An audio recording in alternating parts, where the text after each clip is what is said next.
There's a fact most people prefer not to consider when they close their eyes at night. The moment darkness takes over, we become vulnerable in ways we never acknowledge in daylight.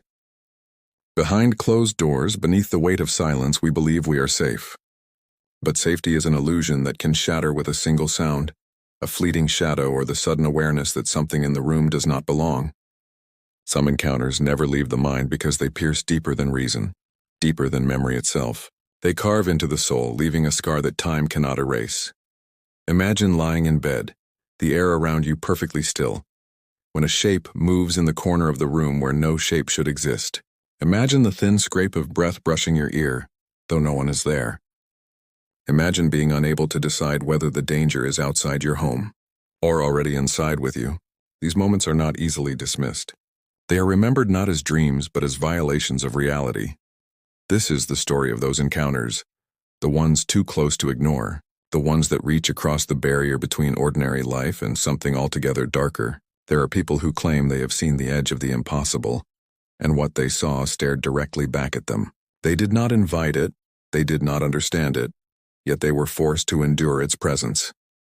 The most unsettling truth about these encounters is that they often happen in places we trust the most: a bedroom that should promise rest, a childhood home that should hold comfort, a dimly lit hallway where footsteps echo even when no one is walking. The familiar twists into the uncanny, and what is safe becomes corrupted. A man once said that fear does not always come from what we see, but from what sees us. It is the sensation of being observed, studied, perhaps even chosen. The moment when you realize you are no longer alone, even though no one else should be there. That moment can last a second, but its shadow stretches over a lifetime. Tonight we look into stories of close encounters that left people marked. These are not tales built on fantasy, but accounts spoken with trembling voices, remembered in fragmented detail, whispered in the dark to anyone willing to listen. They begin like ordinary days, rooted in places we all recognize until the edges begin to blur. A sound where there should be silence. A face glimpsed at the window though the window is on the second floor. The distinct sense of another presence in a room meant for only one. Why do these stories matter? Because they remind us that no wall, no locked door, no ritual of routine can fully protect us. There are events that intrude upon the ordinary, tearing apart the thin curtain between reality and something else. When they come close, close enough to touch, close enough to breathe in the same air, they leave a lasting disturbance. People speak of it as if it were a shadow that never leaves, a chill that lingers in the bones. There is a question that hovers over every account. What was it? Was it a mind unraveling in the dark? Was it a stranger who entered when no one was watching? Or was it something not bound by the laws we trust, something drawn to the fragile silence of the night? These questions are rarely answered. They are carried by those who lived through the encounter, carried in silence, carried through years, like a wound that never heals. One woman recalled waking to the sound of her name whispered softly beside her bed. She lived alone.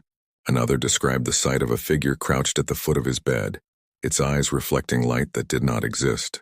A child remembered seeing someone sitting in the chair across the room, someone who vanished when the lamp was turned on, though the cushion still bore the weight of a body. These are details that cannot be neatly dismissed as invention, because the fear in the telling is too raw, too precise.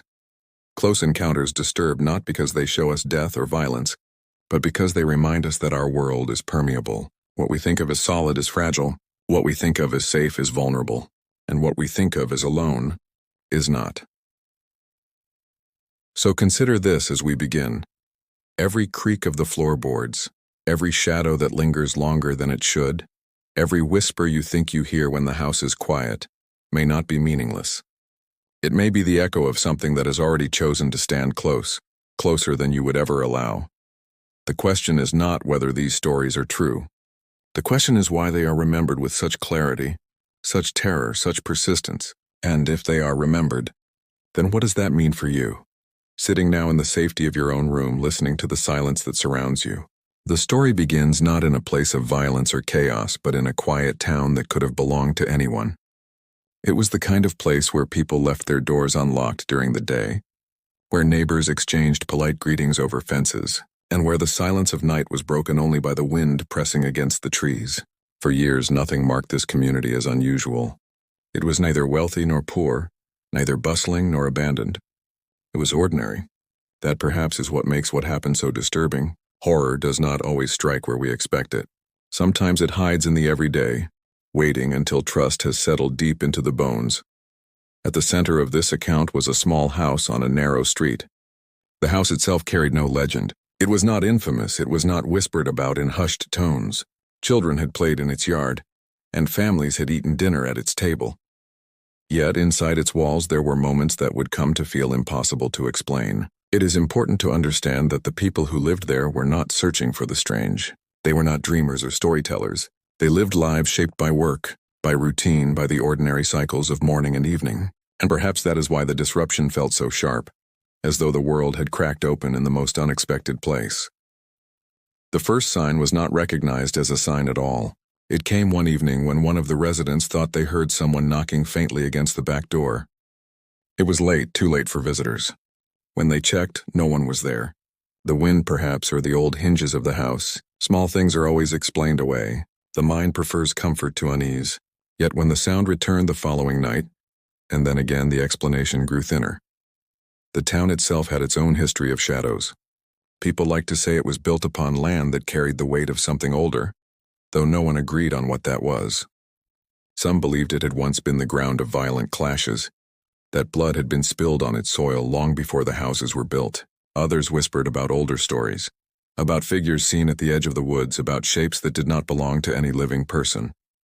Most dismissed these tales as fragments of imagination, born from long winters and the human tendency to fear the dark.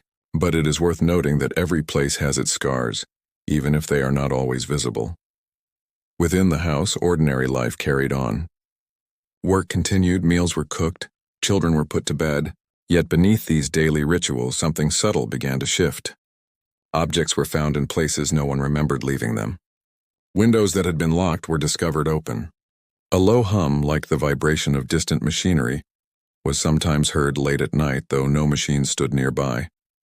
These details were mentioned in passing, each one brushed aside as coincidence, mistake, or imagination. But when gathered together, they painted a different picture, one of intrusion. The people who lived there were not the kind to invent stories. They did not seek attention, nor did they want to believe something unnatural might be unfolding. But in moments of weakness, when they sat together in the dim light of the kitchen, they sometimes confessed their unease. One admitted that they often woke with the sense that someone had been standing near their bed. Another said they dreamed of the same figure, a shadow with no face lingering at the doorframe. Dreams are easy to dismiss, yet dreams that repeat, dreams that press against waking life, feel like warnings rather than illusions. The community around them was largely unaware. Neighbors did not see anything unusual, at least not at first, and yet when asked years later, some admitted they too felt that the street carried a strange silence, heavier than it should have been. The dogs in the neighborhood often barked at nothing, their growls pressing against the air with no visible target. Lights in the house flickered when no storm was near. Even the mailman once confessed he hated delivering to that address, though he could not explain why. He said it felt as though someone watched from the windows, though no one stood there. This backdrop is important.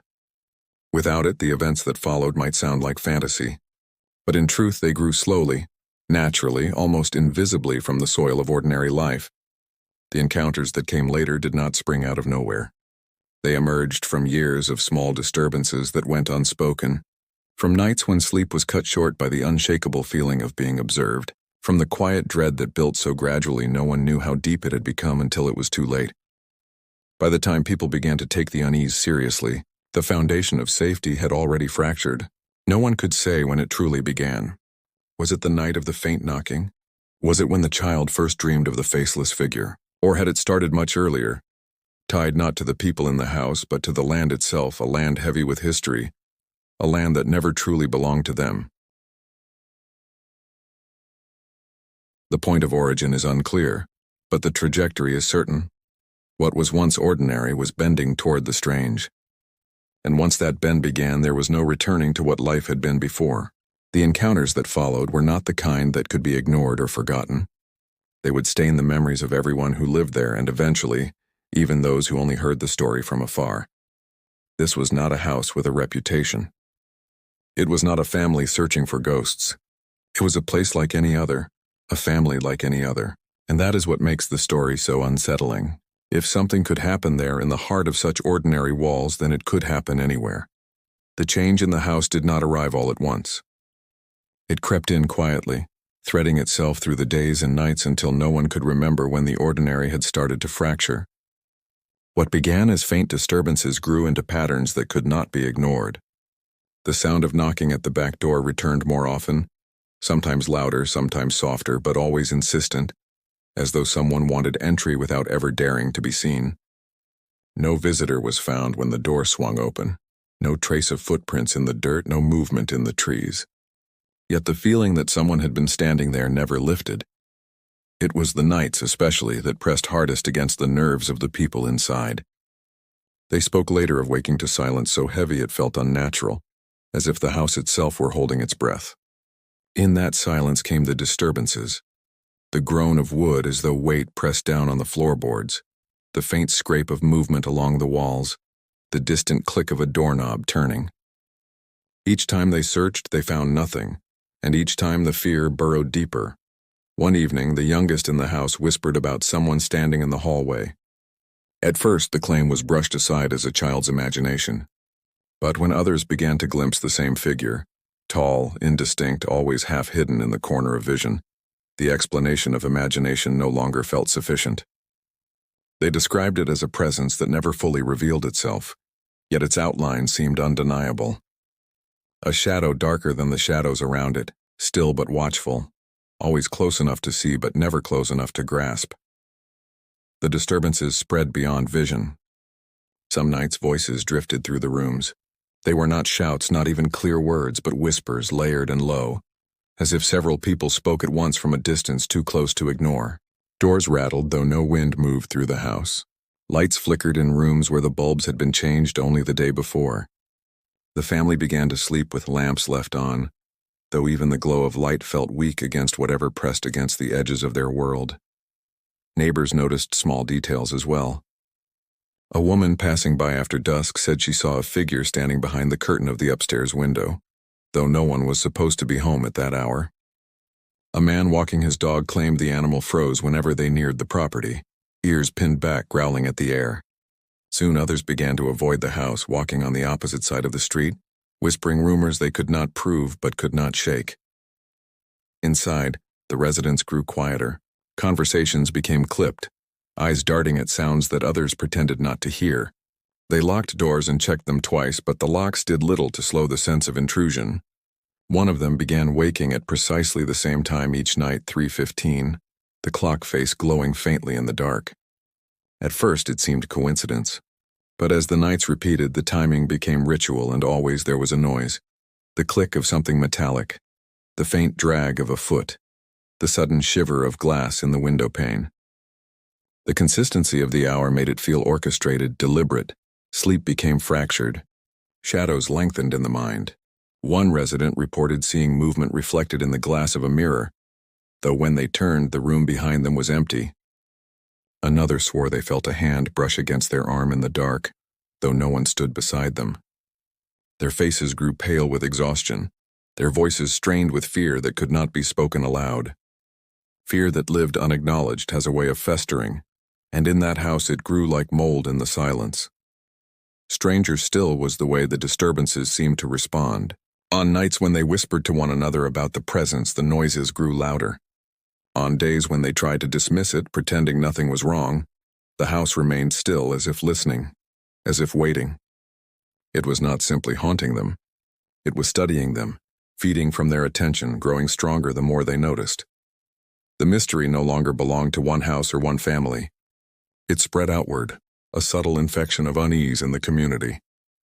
People who passed by at night spoke of feeling watched, as though eyes followed them long after the house had slipped out of sight. Some swore they heard whispers in the wind, voices calling their names even when they were alone. The air on that street carried a weight, pressing down on those who breathed it, leaving them with the impression that something lingered there, patient and persistent. The buildup of events did not reveal a single answer. Instead, it formed a pattern of contradictions, fragments of evidence that could not be neatly arranged. Too many people had seen something to call it coincidence. Too many nights had been disturbed to call it accident. And yet no proof could be placed in the hand. No photograph, no body, no clear explanation. Only fear, carried from one night to the next, stacking like bricks in a wall no one could climb. By this stage, what was happening inside the house could not be called imagination. Imagination fades when the lights return, when sleep erases the edge of fear. But these events did not fade. They pressed harder, deeper, until the family no longer questioned whether something had entered their lives. The only question that remained was how close it would come, and what it would do once the distance closed completely. When the disturbances could no longer be ignored, the family began to record what they could. They started with journals, brief notes scrawled after sleepless nights, each entry capturing details that seemed too strange to trust memory alone. The words on the page are halting, uneven, filled with hesitation. They describe the creak of floorboards at exact intervals, the shape in the hallway that appeared and then dissolved, the way mirrors seem to bend the light unnaturally. These notes are not written like stories. They are fragments, confessions almost, made in the hope that evidence might carry more weight than memory. One journal entry describes a night when the back door rattled violently against its hinges, as though someone were forcing their way inside. Yet when the door was flung open, the yard lay still beneath the moonlight, undisturbed, no footprints in the soil. Another notes the sound of breathing, slow, deliberate, coming from beneath the bed. The resident held their breath, listening, too terrified to look, and then, without warning, the sound stopped as though it had never been there. The silence afterward was described as worse than the noise itself. Objects began to go missing. A watch left on the nightstand vanished without a trace. Keys disappeared from a hook by the door, only to be found days later placed neatly on the center of the kitchen table. A photograph fell from the wall in the middle of the night. The glass shattered, though the frame's nail remained firm. These were not random misplacements. They carried the shape of intention, as if someone wanted to remind them that boundaries could be crossed at any time. Outside voices added their own fragments. The mailman once described hearing faint music when passing the house, though no radio or instrument was inside. A neighbor claimed to see a curtain pulled back when the house was empty. A child walking home swore they heard someone whisper their name from the front steps, though no one stood there. Each account adds weight to the sense that something inhabited the space, even if it refused to be caught directly. In time, the family reached out for help. A local investigator, more curious than official, agreed to walk through the house. He brought with him a recorder and a notepad. According to his later testimony, the air inside felt wrong the moment he crossed the threshold. Heavy. He described the sensation of electricity against his skin, as though the air itself carried a charge. His recorder captured faint sounds, a click, a sigh, a whisper that seemed to shape words but dissolved before clarity. Skeptics would argue it was interference, static, a malfunction. Yet the man who held the device claimed the sound resembled a voice repeating the same phrase over and over. "Let me in."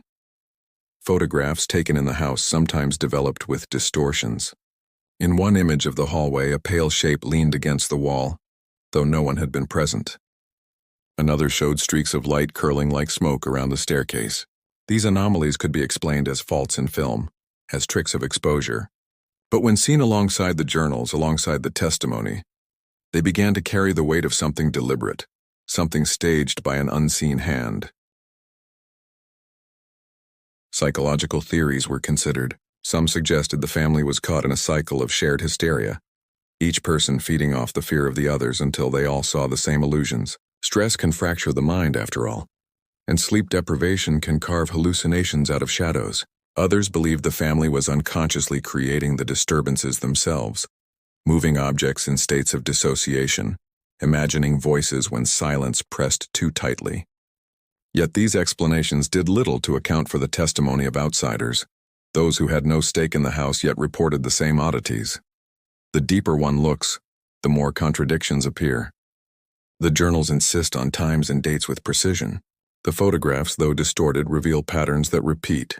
Figures in the hallway, distortions near the stairs. The voices on the recorder are faint but undeniable, layered beneath static like something struggling to push through. And yet no solid proof exists. No handprint in dust. No clear image of a figure. Only fragments scattered like bones across a field, hinting at something larger, but refusing to form a complete body. Perhaps the most disturbing detail comes from a night when the eldest resident awoke to find words scratched faintly into the wood of the bedroom door. The words were not carved deep, only etched as though by a dull object pressed again and again. They read simply, "I see you." The family insisted no one inside had written it. Yet who else had access? The door had been locked from the inside. The writing was on the inner surface. The implication was unbearable. Whatever shared their space did not linger at the edges. It was already within the walls. To analyze these clues is to step into a labyrinth. Each piece of evidence points in two directions at once. A sound recorded may be interference, or it may be a voice. A shadow in a photograph may be exposure error, or it may be a figure caught in the act of watching. The scratches in the wood may be vandalism, or they may be something far worse, communication from something not meant to speak. The closer one looks, the more the boundaries blur. The rational mind fights to impose order, to fold the fragments into explanations. But the fragments resist. They remain jagged, sharp, carrying with them the unsettling suggestion that not all encounters can be explained away. Some are meant to remain unsolved, a wound to memory that never closes. And so the evidence stands. Journals filled with shaky handwriting, photographs marred with shapes that should not be there, testimony from neighbors, recordings layered with whispers. A collection of clues that lead nowhere yet circle endlessly around the same disturbing truth. Someone, or something, was there. Fear has a way of reshaping a person from the inside out. It does not always scream. Sometimes it whispers until the whisper becomes the only sound left in the mind. That was what began to happen in the house, and slowly to those who lived near it. The experiences themselves were disturbing, but what endured was worse. The erosion of peace, the loss of trust in one's own senses, the constant uncertainty about whether the world was still solid or if it had cracked open to something else. For the family, nights no longer promised rest. Each one entered sleep with dread, knowing they might be torn awake by the smallest disturbance. A scrape of wood, the soft vibration of glass, the whisper of their name spoken by a voice that should not exist. Sleep deprivation clawed at them, hollowing their eyes, fraying their patience. Arguments broke out over nothing. Over meals left unfinished, over misplaced items, over suspicions that one of them was exaggerating or lying.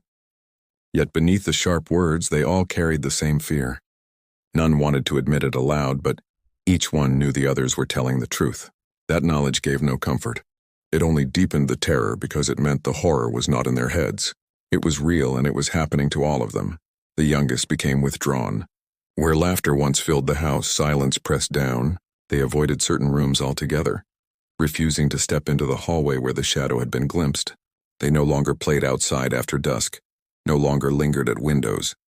Their drawings shifted from bright colors to darker shades, figures without faces, houses with doors that seemed too large, trees with long-reaching arms. Adults dismissed the drawings as a child's attempt to process fear, but the details were chilling in their accuracy. In more than one drawing, a figure loomed at the foot of a bed, just as the others had described in their journals. The adults fared no better. One began to wake each morning with bruises that had no explanation. Another grew convinced they were being followed when walking to work, turning again and again to see only empty sidewalks. One avoided mirrors altogether after swearing they saw movement behind their reflection. Their voices trembled when they spoke, and often they did not finish their sentences, as though naming their fear aloud might summon it closer. Outside the walls, the unease spread like smoke. Neighbors spoke less to one another, avoiding eye contact when the subject of the house arose. Some crossed the street when walking past, muttering excuses to themselves about shortcuts or habit. A local shopkeeper said the family looked thinner, paler, more strained with every passing week. People began to whisper that the house was cursed, though no one could say by what. The toll was not only emotional but physical. Headaches lingered for days. Appetite dwindled. Their bodies seemed to carry the weight of exhaustion even when they sat motionless. It was as though the presence inside the house did not merely frighten them. It drained them, feeding on their fear until their strength was spent. Every creak of wood, every flicker of light stole another piece of their stability. Fear became constant, like a low hum that never ended, vibrating through skin and bone. There was also shame, To admit what they were experiencing felt impossible. They feared ridicule, feared being dismissed as unstable or dramatic, and yet the silence trapped them. Unable to confide fully in outsiders, they bore the terror alone, speaking of it only in fragments among themselves. That isolation deepened the impact. Fear shared is heavy, but fear unspoken becomes unbearable. The psychological strain began to alter their perception of one another. Paranoia crept in. Was one of them responsible for the scratching on the doors, the whispers at night? Could one of them be sleepwalking, acting without memory? The suggestion fractured trust. They began to question not only the reality of the encounters, but also each other's honesty. Bonds that once held them together began to fray. Fear is not only external. It reshapes relationships, turning love into suspicion and comfort into distance. The community absorbed fragments of the terror too. Children dared each other to run past the house at night, swearing they heard voices calling from the dark. Teenagers spread rumors about spirits trapped inside, their laughter masking unease. Adults refused to discuss it directly, but many admitted later that they avoided looking toward the windows of the house, as if afraid of what might be staring back. Trauma imprints itself differently on each person, but the result is the same, a sense of dislocation, of being severed from the comfort of ordinary life. That was what endured most heavily. Even in moments of calm, when no sound disturbed the house, when no shadow crept at the edges of vision, the fear lingered. It lived in their muscles, in the way their hands trembled when reaching for a doorknob, in the way their breath quickened when silence pressed too tightly. They could never fully relax. Even laughter, when it came, was cut short, as though joy itself were fragile, ready to be broken by the next disturbance. The greatest cruelty of close encounters is not the event itself, but the way it bleeds into every aspect of life. It changes how one sleeps, how one eats, how one moves through the world. It changes the way one trusts, both others and oneself. The family no longer trusted their senses. Every flicker of light might conceal a figure. Every whisper of wind might carry a voice. Doubt became their constant companion, gnawing at their minds until they no longer knew where reality ended and fear began. The psychological toll outlived the encounters themselves. Long after the family left the house, they carried the residue of terror. They spoke of waking in new rooms, far from the place where it all began, only to feel the same dread wash over them when the lights went out. They confessed that they sometimes avoided sleep altogether, unwilling to surrender to the darkness. Fear does not end when the source is gone. It becomes part of the body, a ghost that follows silently, pressing itself against the edges of every new home, every new night. And in the town, the story took on a life of its own. Even those who had not lived through it directly carried the weight of it, retelling fragments in whispers, avoiding the street, wondering what had truly happened. The psychological impact stretched beyond one family to touch many, like ripples spreading through water long after the stone has sunk. The house had not only been haunted, it had haunted those who lived in it, those who stood near it, those who remembered it, and in that haunting, lives were reshaped not by what was proven, but by what was felt, what pressed into the mind and refused to leave. When the family's fear became too heavy to bear in silence, the matter inevitably reached beyond their walls. What had begun as private dread became public curiosity, then public speculation. The story seeped into conversations at shops, into hushed exchanges at the edge of church gatherings, into warnings shared between neighbors who swore they had no reason to believe in such things, but could no longer dismiss what was being said. It was then that outsiders came to look for answers. Local authorities approached the case with measured indifference. They recorded statements, walked the property, and noted the complaints of strange noises, missing objects, and the feeling of being watched.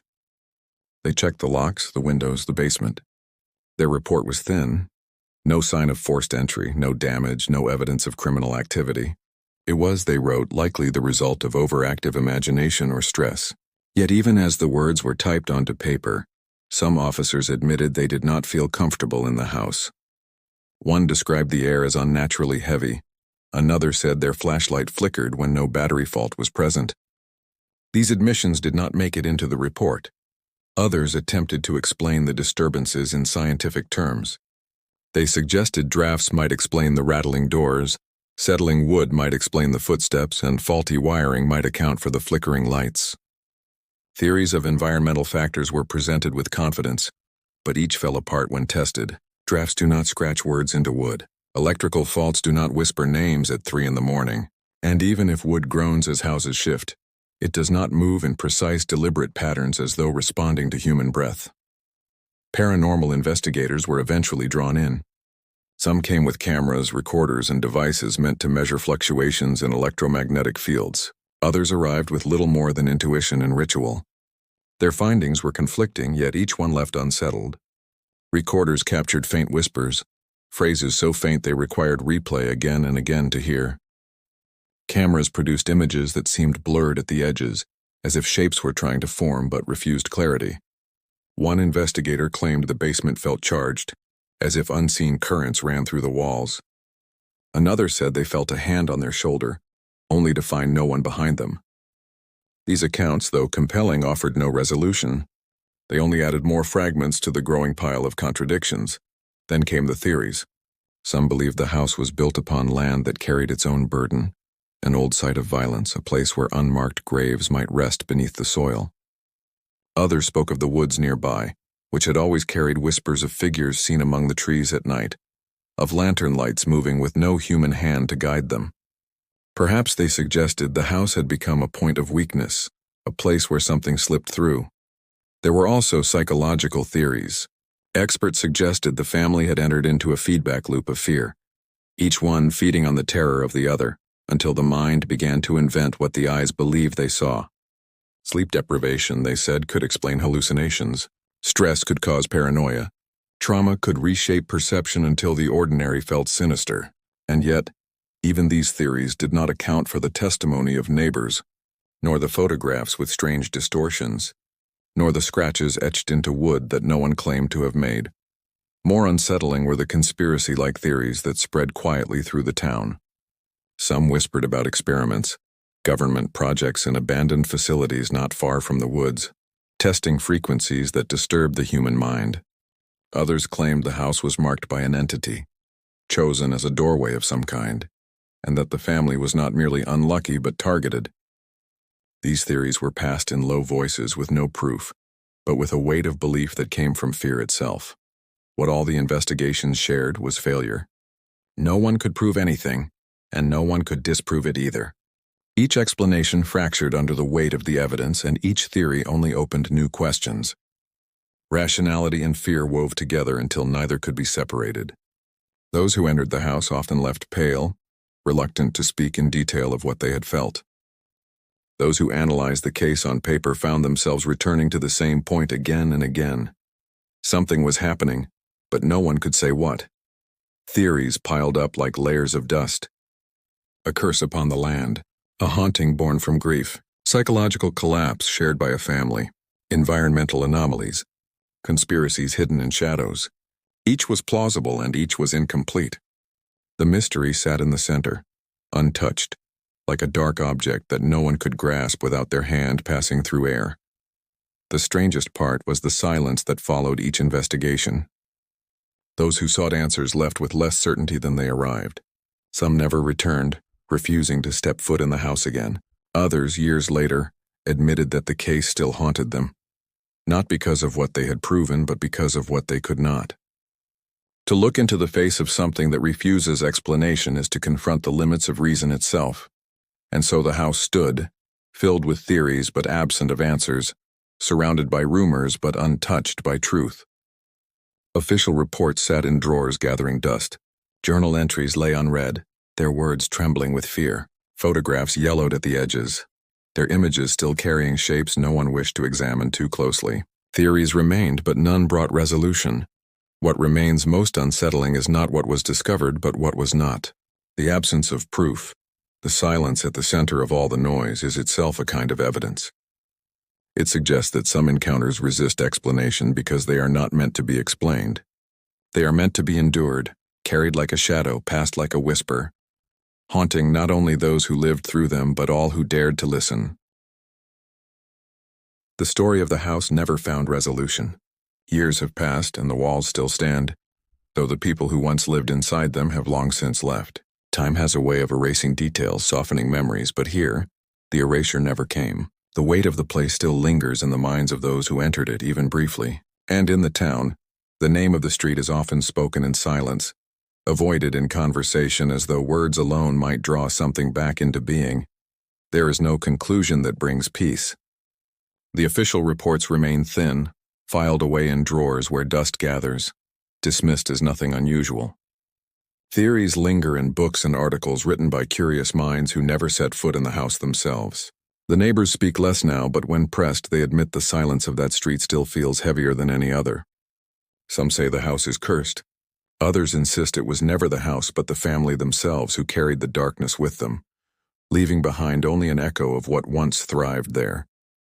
Still others believe it was neither building nor blood, but something older, something without name, that merely chose to look closely for a time.